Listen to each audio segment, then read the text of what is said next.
नमस्कार, मैं पवन कुमार यादव, प्रवक्ता रसायन विज्ञान, जैन इंटर कॉलेज करहल, जनपद मैनपुरी से कक्षा 11 रसायन विज्ञान के अध्याय 2 परमाणु संरचना के 6वें व्याख्यान के साथ अध्ययन हेतु आप सबके बीच प्रस्तुत हूं। परमाणु संरचना के इस व्याख्यान में हम अध्ययन करेंगे पाउली के अपवर्जन नियम एवं उसके अनुप्रयोग तथा हुंड का अधिकतम बहुलता का नियम एवं अनुप्रयोग का। पिछले व्याख्यान में हमने क्वांटम संख्याओं का विस्तृत अध्ययन किया, जिसमें हमने विभिन्न इलेक्ट्रॉनों के लिए क्वांटम संख्याएं कैसे निर्धारित की जाती हैं उनको सीखा। आज के इस व्याख्यान में पाउली के अपवर्जन नियम एवं उसके अनुप्रयोग में हम क्वांटम संख्याओं के पिछले ज्ञान के आधार पर ही इस नियम को और अच्छे से समझेंगे। आइए देखते हैं सबसे पहले पाउली का अपवर्जन नियम। आइए इस व्याख्यान में सबसे पहले अध्ययन करते हैं पाउली के अपवर्जन नियम का। पाउली नामक वैज्ञानिक ने तत्वों के परमाणुओं में उपस्थित विभिन्न ऊर्जा स्तरों में इलेक्ट्रॉनों के वितरण की व्यवस्था से संबंधित एक सिद्धांत दिया, जिसे पाउली का अपवर्जन नियम कहते हैं। इस नियम के अनुसार पाउली ने बताया कि किसी परमाणु के किन्हीं दो इलेक्ट्रॉनों के लिए चारों क्वांटम संख्याओं के मान एक समान नहीं हो सकते। यदि किसी कारण से NLM अर्थात मुख्य क्वांटम संख्या, दिगंशी क्वांटम संख्या, चुंबकीय क्वांटम संख्या के मान अगर समान है भी, तो उनके चक्रण क्वांटम संख्या अर्थात S के मान में अवश्य भिन्नता होगी। तो पाउली ने क्या बताया कि किसी परमाणु के किन्हीं दो इलेक्ट्रॉनों के लिए चारों क्वांटम संख्याओं के मान एक समान नहीं हो सकते। उन्होंने इस नियम के द्वारा कोषों, उपकोषों और कक्षकों में अधिकतम इलेक्ट्रॉनों की संख्या एवं वितरण की व्यवस्था को भी समझाया। पाउली के अनुसार एक एग्जाम्पल हम देख लेते हैं कि उन्होंने कहा किसी परमाणु में किन्हीं दो इलेक्ट्रॉनों के लिए चारों क्वांटम संख्याओं के मान एक समान नहीं हो सकते। देखिए कैसे, अगर हम पहली कक्षा के S उपकोष में दो इलेक्ट्रॉन जो पाए जाते हैं 1s1 और 1s2, उनके लिए क्रम से क्वांटम संख्याओं के मान ज्ञात करें तो क्या आएंगे। देखिए 1s1 के लिए पहले हम करते हैं 1s1 के लिए, यानी S उपकोष के पहले इलेक्ट्रॉन के लिए, और ये S उपकोष है पहली कक्षा का। तो ये 1 जो यहां आगे S उपकोष के आगे लिखा हुआ है, प्री में लिखा हुआ है, पहले लिखा हुआ है, उसके के आधार पर हम लिख देते हैं कि इसके लिए मुख्य क्वांटम संख्या n बराबर 1। चूंकि S उपकोष है तो L बराबर 0 होगा। हम पिछले व्याख्यान में क्वांटम संख्याओं में सीख चुके हैं कि क्वांटम संख्याएं कैसे ज्ञात की जाती हैं। और n बराबर 1 है तब भी L बराबर 0, क्योंकि L इक्वल टू 0 से लेके n-1 तक, ये सूत्र से। दूसरी बात, सीधा फॉर्मूला हमारा दिख रहा है कि SPDF के आधार पर हम L के मान लिख सकते हैं कि S के लिए L का मान सदैव 0 होता है। अब देखते हैं m बराबर, जब L बराबर 0 है तो m बराबर भी 0 होगा। चूंकि एक ही उपकोष है S और उस उपकोष में केवल एक ही कक्षक होता है, जैसे P उपकोष में 3 P कक्षक होते हैं, तो m चुंबकीय क्वांटम संख्या के 3 मान। S उपकोष में केवल एक कक्षक है, इसलिए केवल m का एक मान, जिसकी वैल्यू आई 0, जिसका परिमाण है 0। तो S बराबर पहला इलेक्ट्रॉन है। इस इलेक्ट्रॉन को यदि हम आयताकार बॉक्स के अकॉर्डिंग भरें, आयताकार बॉक्स में भरकर दिखाएं, तो ये अप डायरेक्शन वाला इलेक्ट्रॉन हुआ। तो इसके लिए चुंबकीय क्वांटम संख्या m का मान तो 0 है, लेकिन तो चक्कर क्वांटम संख्या का मान हम +½ लिखेंगे। ठीक इसी प्रकार यदि हम 1s2 के लिए करें, किसके लिए करें, 1s2 के लिए करें, देखिएगा तो इसके लिए भी n बराबर 1 आएगा। 1 यहां भी 1 था, यहां भी 1। अब l बराबर अगर हम s के लिए करते हैं 0, तो m बराबर भी 0 आएगा। बट s बराबर हम यहां पर बॉक्स बना करके इलेक्ट्रॉन का भराव देख लेते हैं। ये वाला जो इलेक्ट्रॉन है, पहला इलेक्ट्रॉन तो ये था 1s2 का, 1s2 में 2 इलेक्ट्रॉन हो गए, तो 1s2 हम कौन सा मानेंगे, ये वाला। ये इलेक्ट्रॉन 1s2 है, और जो छूट गया है गोले से बाहर वो 1s1 है, जो यहां दिखाया था। तो 1s2 के लिए जब हम s बराबर लिखेंगे तो -½ लिखेंगे। देखिए आप, ये जो रेड कलर से तीनों वैल्यू लिखी हुई है NLM की, वो इन दोनों के लिए 1s1 और 1s2 के लिए सेम हैं, ये वाले, किंतु S के मान में अवश्य भिन्नता आ गई। तो पाउली का अपवर्जन सिद्धांत यहां प्रूव हुआ, सिद्ध होता है कि किसी परमाणु के किन्हीं दो इलेक्ट्रॉनों के लिए, यानी एक परमाणु था, जैसे मान लो उसके पास 2 इलेक्ट्रॉन थे, 1s1 एक 1s2, यानी 1s उपकोष में 2 इलेक्ट्रॉन्स थे, तो पहले इलेक्ट्रॉन के लिए n बराबर 1, l बराबर 0 और m बराबर 0 आया, तो दूसरे इलेक्ट्रॉन के लिए भी यही तीनों क्वांटम संख्याओं के मान आए 1 0 0। बट s के मान में भिन्नता आती है। तो पाउली का वर्जन नियम क्या कहता है, हम एक बार फिर क्विक रिवीजन करते हैं कि किसी परमाणु के किन्हीं 2 इलेक्ट्रॉनों के लिए चारों क्वांटम संख्याओं के मान एक समान नहीं हो सकते हैं। यदि n l m के मान समान होंगे तो s के मान में अवश्य भिन्नता होगी। इस पाउली के अपवर्जन नियम के आधार पर हम 1s1 to 1s2 के अतिरिक्त अन्य उपकोषों के कक्षकों में उपस्थित इलेक्ट्रॉनों के लिए क्वांटम संख्याएं ज्ञात करके यह देख सकते हैं कि उनके n l m और s के मान डिफरेंट आते हैं। यदि कोई 3 मान समान आएंगे भी तो चौथे मान में अवश्य भिन्नता आएगी। इसी प्रकार दूसरा एग्जाम्पल देखते हैं 2p1 और 2p2 के लिए। यानी 2p उपकोष हमने लिया है, उसमें पहले इलेक्ट्रॉन के लिए और यहां 2p उपकोष के दूसरे इलेक्ट्रॉन के लिए। 2p1 के लिए n बराबर आएगा 2, क्योंकि यहां आगे 2 लगा हुआ है तो दूसरी कक्षा है। l बराबर p उपकोष है तो 1, m के 3 संभावित मान होंगे। क्यों? क्योंकि p उपकोष में 3 कक्षक होते हैं, 1 2 3 इस प्रकार। तो p उपकोष में 3 कक्षक हैं, एक px है, ये py है, pz है।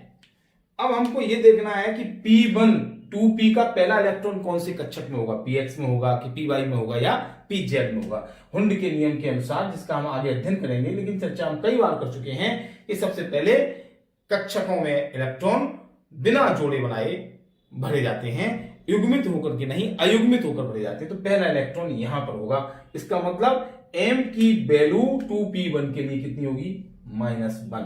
तो हम m बराबर यहां ध्यान रखेंगे, गोले में जो लिखा हुआ है -1 है। अब देखिए, अब डायरेक्शन में इलेक्ट्रॉन है तो s बराबर दक्षिणावर्त है तो s बराबर +12। ये हमारी वैल्यू आई 1 2 3 और ये चौथी। अब 2p2 में देखते हैं। 2p2 के लिए n बराबर 2, l बराबर 1, ये दोनों मान समान हैं दोनों के लिए, लेकिन नीचे के मानों में निश्चित रूप से भिन्नता आएगी, डिफरेंट मिलेगा देखने को। कि पहला इलेक्ट्रॉन तो आपने वहां देखा था 2p, ये 1 वाला है, और ये इलेक्ट्रॉन 2p2 है। यहां यही ध्यान रखना है कि हुंड का नियम यह कहता है कि दोनों इलेक्ट्रॉन इसमें भर सकते थे। ये कक्षक 2 इलेक्ट्रॉन अपने में रख सकता था, किंतु जब तक सभी कक्षकों में एक इलेक्ट्रॉन नहीं हो जाता है अयुग्मित होते हुए और समदेश चक्र के साथ, तब तक हम किसी कक्षक में दूसरे इलेक्ट्रॉनों का बढ़ाव नहीं करते हैं।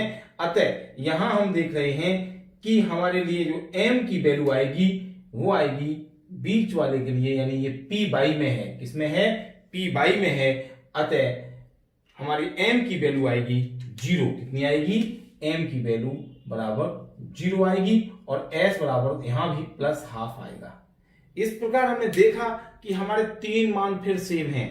n का मान सेम ये रहा, l का मान भी सेम, ये देखिए दोनों मान सेम, और s का मान भी सेम है। अब यहां पर m के मान में डिफरेंस आ गया 0, और यहां पर m बराबर -1। इस प्रकार हम देखते हैं कि पाउली का अपवर्जन नियम के अनुसार किसी परमाणु में किन्हीं 2 इलेक्ट्रॉनों के लिए चारों क्वांटम संख्याओं के मान कभी भी एक समान नहीं हो सकते हैं। अब पाउली के अपवर्जन नियम की सहायता से हम ये जाने कि एक कक्षक में अधिकतम 2 इलेक्ट्रॉन रह सकते हैं, और इस नियम की सहायता से हम यह भी जानेंगे कि किसी उपकोष और कोष में अधिकतम इलेक्ट्रॉनों की संख्या कितनी हो सकती है। देखिए इस टेबल के आधार पर। देखिए कोष अगर हम K ले लें, कौन सा कोष ले लें? K कोष, तो इसमें अधिकतम इलेक्ट्रॉन कितने होंगे? कोष में इलेक्ट्रॉन पहले तो हम जानते हैं बोर्ड के अनुसार 2 होंगे, क्योंकि किसी कोष में अधिकतम इलेक्ट्रॉनों की संख्या 2n² होती है। इसके लिए n का मान 1, तो अधिकतम इलेक्ट्रॉन 2। लेकिन पाउली के अपवर्जन नियम के अनुसार वितरण को देखते हुए कैसे 2 होंगे, देखिए इसके लिए l के मान कितने होंगे? 1 होगा l का मान, मतलब 1 मान नहीं होगा, वैल्यू तो उसकी 0 होगी, लेकिन संख्या मान की 1 होगी, अर्थात l के संभावित मान कौन सा होगा? 0 होगा। क्या होगा, L बराबर 0 होगा, क्योंकि पहली कक्षा में केवल एक उपकोष होता है जिसका नाम क्या होता है, S उपकोष। कौन सा होता है, उपकोष S। तो हमने यहां पर लिख लिया S उपकोष और उसके लिए L बराबर कितना आया, 0। ध्यान से देखिए तो M बराबर भी 0 होगा, क्योंकि इसमें इलेक्ट्रॉन कितने हो सकते हैं, ध्यान से देखते हैं, 2 इलेक्ट्रॉन हो सकते हैं। कितने इलेक्ट्रॉन हो सकते हैं, 2। कैसे, 1 और 1, 2। तो उपकोष में कितने इलेक्ट्रॉन हुए, S उपकोष में, जिसके लिए L का मान 0 है, इलेक्ट्रॉन हुए कितने, 2। एक ही कक्षक है तो कितनी संख्या आई, 2। तो K कोष में अधिकतम इलेक्ट्रॉन बराबर 2। अब देखते हैं L कोष में। L कोष के लिए N बराबर 2, तो उपकोष कितने होंगे, 2 ही उपकोष होंगे। एक उपकोष होगा S और एक उपकोष होगा P। कौन कौन से होंगे, S भी होगा और P भी होगा। तो S के लिए L की वैल्यू होगी 0, तो L बराबर कितना होगा, 0। और इसके लिए P के लिए L बराबर कितना होगा, 1 होगा। कितना होगा, 1। क्यों, हमने पढ़ा कि L के 2 मान हो सकते हैं, N के मान जब 2 हो तो N बराबर 2 तो L बराबर 0,1। क्यों, अगर S उपकोष है तो L इक्वल टू 0, P उपकोष है तो L इक्वल टू 1। यहां से हम देखते हैं कि कक्षकों के मान क्या होंगे। M बराबर, ये तो 0 होगा, और इस M बराबर 0 में S उपकोष है तो S ही कक्षक होगा ये, और इसमें कितने इलेक्ट्रॉन, 2। अब यहां पर देखें आप, P उपकोष है तो M के मान होंगे 3। क्यों होंगे M के 3 मान, क्योंकि P उपकोष में 3 कक्षक, पहला इलेक्ट्रॉन, दूसरा, तीसरा, चौथा, पांचवा, छठवां, 6 इलेक्ट्रॉन भरे जा सकते हैं P कक्षक में। यहां पर 3 कक्षक हो गए, तो M की वैल्यू कितनी होगी, M की वैल्यू बराबर होगी, यहां से देखें हम, -1, 0, +1। M के 3 मान होंगे, -1, 0 और +1। इसका मतलब अब आप इलेक्ट्रॉन देख सकते हैं। पहले तो हम उपकोष में इलेक्ट्रॉन देखते हैं। किसमें देखेंगे, कि उपकोष में। P उपकोष में कुल इलेक्ट्रॉन कितने हैं, 6। तो इस P उपकोष में इलेक्ट्रॉन कितने हो गए, 6। ध्यान से देखिए, ये P उपकोष में। S उपकोष में इलेक्ट्रॉन कितने हो गए, 2। कितने हो गए, 2। इन दोनों को मिलाकर इस L कोष में कितने हो गए, 8। यही हमने पढ़ा था। इस प्रकार हम पाउली के नियम, अपवर्जन नियम की सहायता से कोषों में और उपकोषों में अधिकतम इलेक्ट्रॉनों की संख्या ज्ञात कर सकते हैं। तो S उपकोष में 2, P में टोटल 6, और किसी एक कक्षक में अधिकतम इलेक्ट्रॉन 2 रह सकते हैं, और L में 8। अगर हम M में ज्ञात करें तो M में भी कर सकते हैं, क्योंकि M के लिए स्मॉल n मुख्य क्वांटम संख्या का मान 3 होता है। वहां पर S होगा, उसके लिए L बराबर तो 0 ही होगा। P होगा तो L बराबर, P उपकोष के लिए हमने P ऑब्लिक L लिख रहा हूं, इसका मतलब यह है P उपकोष है हमारा। L इक्वल टू कितना होगा, 1, और जब D उपकोष होगा तो L इक्वल टू हमारा होगा 2। यहां हम M के मान लिख सकते हैं। इसके लिए M बराबर 0, तो बॉक्स में कितने इलेक्ट्रॉन, 2, दोनों के लिए M का मान 0। P उपकोष के लिए M के 3 मान होंगे, क्योंकि कक्षक 3 होते हैं। ये रहे पहला इलेक्ट्रॉन, दूसरा, तीसरा, चौथा, पांचवा, छठवां। तो इनकी वैल्यू आपने यहां लिखी, उसी तरह से यहां लिखेंगे, -1, 0 और +1। ये M के मान है। किसके मान है, M बराबर है। तो यहां से S उपकोष में कितने इलेक्ट्रॉन, 2, P में कितने, 6, D में देखते हैं। D में M के मान निकालने के लिए D उपकोष के कक्षकों को बनाएंगे। D उपकोष में 5 कक्षक होते हैं। कितने कक्षक होते हैं, 5। 1, 2, 3, 4, 5। पहला इलेक्ट्रॉन, दूसरा, तीसरा, चौथा, पांचवा, छठवां, सातवां, आठवां, नौवां, 10वां। इस प्रकार इस D उपकोष के लिए क्वांटम संख्या जो M है चुंबकीय, उसकी वैल्यू कितनी होगी, -2, -1, 0, +1, +2। ये उसी कक्षक के ऊपर हम M की वैल्यू लिख रहे हैं जिस कक्षक के लिए है। ये dxy, dyz, dz2, dzx, dx2 -y2। तो यहां पर इलेक्ट्रॉनों की संख्या कुल कितनी है, 10। इन सबको जोड़िए आप तो 18। इसी प्रकार हम N कोष के लिए भी अधिकतम इलेक्ट्रॉनों की संख्या ज्ञात कर सकते हैं। तो पाउली के अपवर्जन नियम के अनुसार हम यह जाने कि किसी परमाणु के किन्हीं 2 इलेक्ट्रॉनों के लिए चारों क्वांटम संख्याओं के मान कभी एक समान नहीं हो सकते। यदि कभी N, L, M या कोई सी 3 क्वांटम संख्याओं के मान समान हों तो चौथी क्वांटम संख्या के मान में अवश्य भिन्नता होगी। तथा पाउली के अपवर्जन नियम की सहायता से हम जाने कि किसी कक्षक में अधिकतम 2 इलेक्ट्रॉन रह सकते हैं जिनके चक्कर एक दूसरे के विपरीत होते हैं।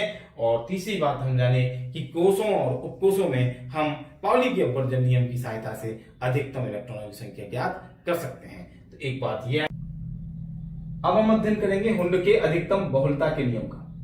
वैज्ञानिक हुंड ने 1925 में तत्वों के, परमाणुओं के, उपकोषों के विभिन्न कक्षकों में इलेक्ट्रॉनों के भरने का एक सिद्धांत प्रतिपादित किया जिसे हुंड का अधिकतम बहुलता का नियम कहते हैं।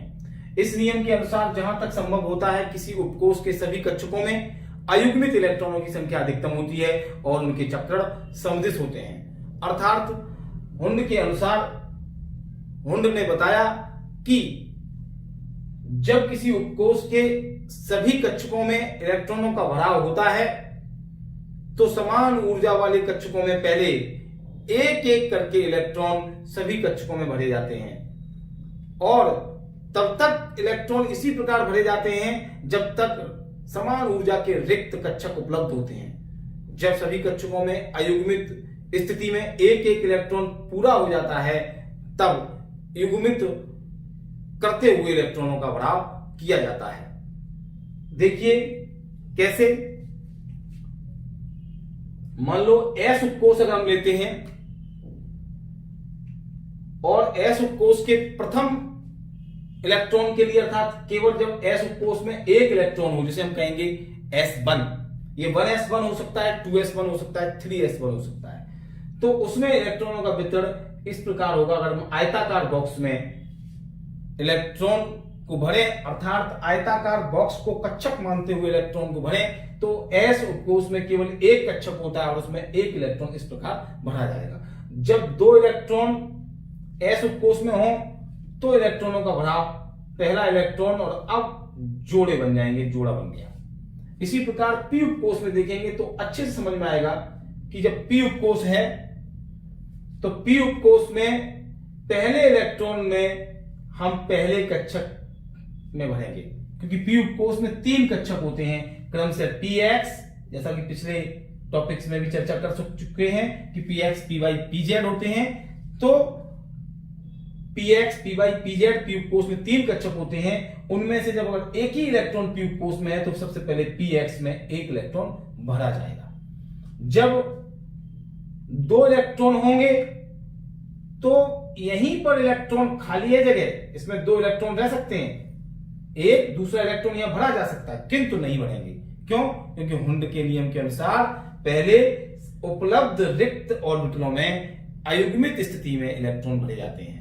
जब सभी, अर्थात इसमें और इसमें दोनों में, जब रिक्त ऑर्बिटलों में जब दोनों में इलेक्ट्रॉन एक एक हो जाएंगे तब जोड़े बनाना आरंभ से शुरू करेंगे, स्टार्टिंग से।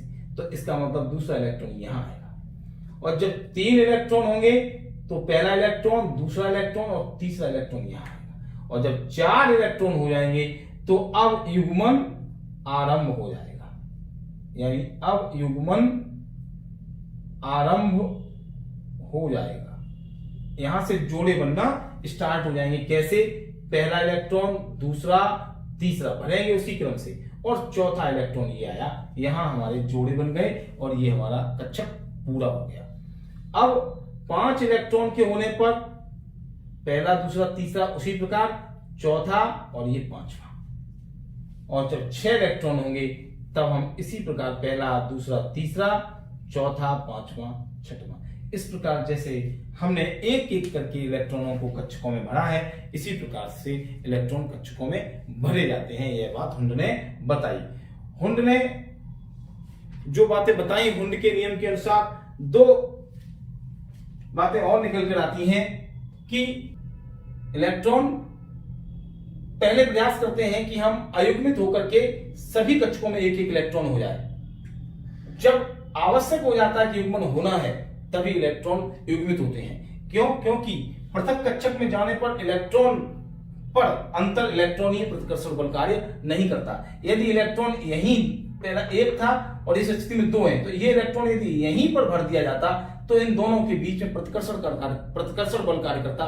क्यों करता? क्योंकि दोनों में समान प्रकार का आवेश है, समान प्रकार के आवेश एक दूसरे को प्रतिकर्षित करते हैं। अतः अलग कक्षक में अगर इलेक्ट्रॉन जाता है तो ये बल कार्य नहीं करता। अतः इलेक्ट्रॉन अलग कक्षक में जाना अधिक पसंद करता है बजाय युग्मित होने के। दूसरा कारण, सभी इलेक्ट्रॉनों का एक ही दिशा में चक्कर, यानी इसका एग्जाम्पल ले लें आप 3 नंबर वाले इलेक्ट्रॉन का, जिसमें 3 इलेक्ट्रॉन है, तीनों चक्कर समान है। ऐसी स्थिति में जब एक ही दिशा में इलेक्ट्रॉनों के चक्कर होते हैं तो उनके ऊर्जा के मान में कमी आती है, जिससे अधिक स्थायित्व प्राप्त होता है। अर्थात जब समान चक्कर के इलेक्ट्रॉन होते हैं तो उनकी ऊर्जा में कमी रहती है और उनका स्थायित्व अधिक रहता है।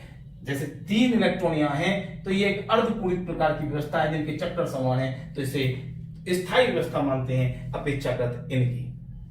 इस प्रकार हमने सीखा कि हुंड की अधिकतम बहुलता के नियम के अनुसार हम उपकोषों के कक्षकों में इलेक्ट्रॉनों का भराव कैसे करते हैं और क्या कारण है कि इलेक्ट्रॉन अयुग्मित रहना अधिक पसंद करते हैं। इनके एक उदाहरण और ले लेते हैं।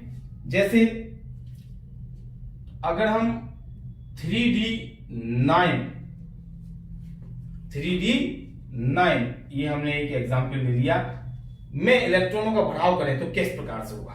देखिए डी में 5 कक्षक होते हैं।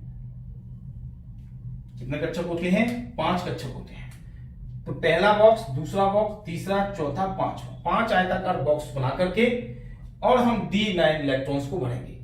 तो D9 है तो आप यहां पर ध्यान रखिए कि सभी कक्षकों में, यानी इस पूरे नियम की सहायता से अगर कोई कहे कि 3D9 उपकोष के कक्षकों में इलेक्ट्रॉनों का भराव कीजिए, तो आप कैसे करेंगे? वह प्रश्न का आंसर कर रहे हैं कि 3D9 के लिए 1 इलेक्ट्रॉन, दूसरा, तीसरा, चौथा, पांचवा, ये 6वां, 7वां, 8वां और 9वां। इस प्रकार हम 3D9 में इलेक्ट्रॉनों का भराव कर सकते हैं, यानी 3D उपकोष के 9 इलेक्ट्रॉनों का भराव कक्षकों में हम इस प्रकार कर सकते हैं। तो इस प्रकार के अगर प्रश्न आएंगे तो आप आंसर दे सकते हैं। हुंड के नियम की सहायता से हम कौन कौन से और प्रश्नों को हल कर सकते हैं, अर्थात हुंड के नियम के क्या अनुप्रयोग हैं, आइए अध्ययन करते हैं। हुंड के नियम की सहायता से हम उपकोष और उनके कक्षकों के स्थायित्व की जानकारी प्राप्त कर सकते हैं। कैसे? कि जो पूर्ण पूरित कक्षक होते हैं वे अर्धपूरित कक्षकों की अपेक्षा अधिक स्थायी होते हैं और अर्धपूरित कक्षक अपूर्ण कक्षकों की अपेक्षा अधिक स्थायी होते हैं। कैसे? जैसे हम देखें 2p3, 2p6 पूर्ण पूरित है तो कौन सा होगा? 2p6। 2p6 कक्षक 2p3 से अधिक स्थायी है और 2p3 कक्षक 2p2 या 2p1 से अधिक स्थायी है। तो इसका भराव भी देख लेते हैं। 2p6 के लिए कैसे भराव किया जाता है, ये इसके लिए देखेंगे तो 3 कक्षक बनाएंगे ये, और इसके लिए देखेंगे तो भी 3 कक्षक बनाएंगे। इस प्रकार भराव कैसे किया जाएगा देखते हैं। अगर 2p6 है तो पहला इलेक्ट्रॉन, दूसरा इलेक्ट्रॉन, तीसरा इलेक्ट्रॉन, चौथा, पांचवा, ये रहा 6वां। इसमें सभी कक्षक युग्मित होकर जोड़े बनाकर और सभी कक्षक पूर्ण रूप से भरे हुए हैं, अतः यह स्थायी व्यवस्था है। ये कक्षक अधिक स्थायी है। अब देखते हैं 2p3।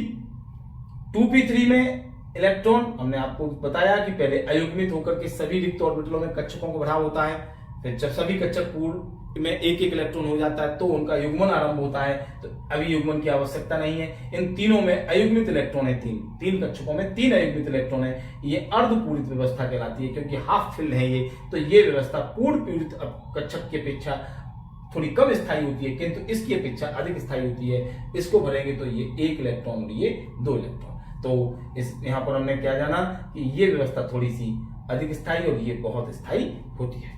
तो हम उपकोषों के स्थायित्व को व्यक्त कर सकते हैं हुंड के नियम की सहायता से, उनके इलेक्ट्रॉनों के भराव के द्वारा। अब आती है बात कि अयुग्मित इलेक्ट्रॉनों की संख्या ज्ञात कर सकते हैं। किसी उपकोष में कितने अयुग्मित इलेक्ट्रॉन होंगे, यह बात हम हुंड के नियम की सहायता से ज्ञात कर सकते हैं। कैसे? इनके लिए हम देखते हैं, कुछ एग्जाम्पल से लेते हैं। तो पहले में एग्जाम्पल हम पहला ले लेते हैं। चलिए 4f3 में अयुग्मित इलेक्ट्रॉन, 4f3 उपकोष में अयुग्मित इलेक्ट्रॉन, अनपेयर्ड इलेक्ट्रॉन्स ज्ञात करेंगे हम 4f3 में। देखिए इसके लिए क्या है कि हुंड के नियम के अनुसार 4f3 कक्षक में या 4f3 उपकोष में हम कक्षकों में इलेक्ट्रॉनों का भराव करेंगे। तो f में 7 कक्षक होते हैं, आपने पढ़ा है, पहला, दूसरा, तीसरा, चौथा, पांचवा, छठवां, सातवां।